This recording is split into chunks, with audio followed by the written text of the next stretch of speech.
Well, I bet that you didn't think that the Braves were going to lose 4 games in a row, something they haven't done since 2017. Bet you didn't think that they were going to go 2 for 22 with runners in scoring position, which means the other thing that you probably didn't bet on was the fact that they would actually get swept for the first time this season. And also, that means his first series loss this season. Of course, the Braves wrapped up a weekend series in Toronto with a 6-5 walk-off win by Toronto. Danny Jansen gave it to Marcel Iglesias, paid the price, and here we are. It would be different, Jarvis, if we were just talking about this as an outlier with one game, right? Or it would be different if we saw, oh, here's a challenge. Oh, there's a challenge. But the honesty of it is this: we saw multiple challenges. We saw defensive plays that were uncharacteristic miscues. We saw a bullpen that did their job, and then the closer that everyone waited to come back, just not the answer. And then, like I said, we saw the bats go quiet yet again at the plate. So, with all of that said, especially with them heading into Arlington to play a good Rangers team, should we be concerned? Yes, absolutely. Because here's the thing: Max Fried and Kyle Wright are no longer here. They're not going to be here until after the All-Star break, hopefully. And when you think about how this team is currently constructed, this team is constructed to score runs, like you mentioned last night on Sports Extra. You talked about how they were averaging 5 runs coming into this series. So hey, you expect them to do that and have that run support and give that run support that they need, especially when you're talking about running 2 bullpen games out of that in 4 games. So all of those factors come into play when you're going to what you need, and what you need is to actually produce. And those guys just weren't doing that. And the thing that that was the Braves calling card, is the fact that they used to score early, and they score early and often. Well, they were scoring early, but once it got late in the games, they were just disappearing, and it just wasn't there for them, because you have guys like a Ronald Acuna and guys like Ozzy Albies in certain spots. They were doing their thing, but it just didn't seem like everybody else was coming along with them in those particular spots. So, yeah, I'm concerned right now because the way this team is built, they aren't doing it. And because, they had the deep rotation, right? They had a number of guys, and they've lost those guys. So another sector of this team needs to step it up, and they just didn't do that.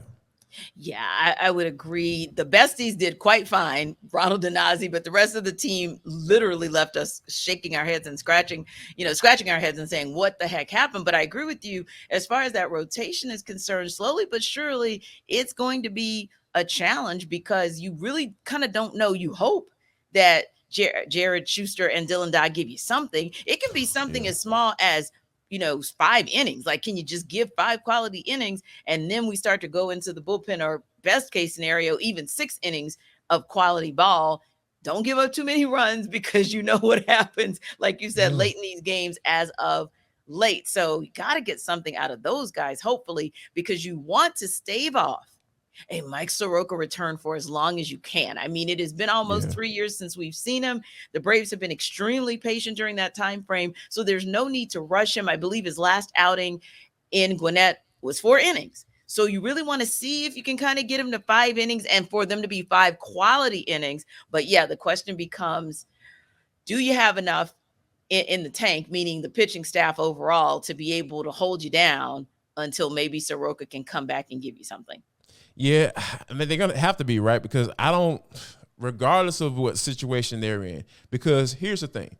If you are in a situation where you don't want to use the young guns, and Jared Schuster and Dylan Dodd just recently struggled as well and down in AAA, so that situation isn't looking good. But if you're in a situation where you don't want to use those guys, and you want to break in case of emergency with Mike Soroka, you need to start picking up the phone, Alex. I'm sorry. Like, there's no way that I'm going to push or rush Mike Soroka back out there. I just don't think that doesn't make sense at this point, because, like you said, it's been 3 years since we've seen him. So, like, you want to lose him for another year or another year and a half or however long, because you just can't rush this process. When they're talking about guys going through that build-up process, when you're talking about with starting pitchers, and you have guys like Max Fried who's no longer throwing right now, and he's going to have to build back up to be able to get ready. How about this? We're talking about Max Fried, who's been pitching this year. Yeah. Mike Soroka hasn't been in a major league game, pitching a major league game in 3 years. So imagine the type of buildup that he needs in order to be ready. So I am not for rushing Mike Soroka back. So it's basically like, hey, put the young boys out there, put the young pups out there and see what they can do, because you can't continue to throw bullpen games. And I think that you can't go to Michael Soroka too early. So they're in a space where, hey, these young guys, they're going to have to pitch right now. And that's what it is. And hopefully Charlie Morton gives them what Uncle Charlie has been giving them for the past few starts. He's been really good. So he's going to go up against the lefty, Cody Bradford. It's his MLB debut. And what I like about that is what I just said. He's a lefty.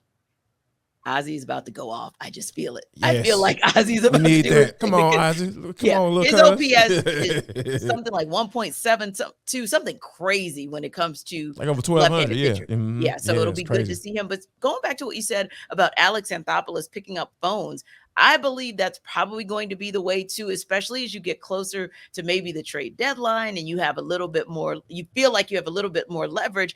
I still think Marcell Ozuna might be your best leverage. That's your guy right there. Like, get him up out of here. Yeah, I'm still like, he gone.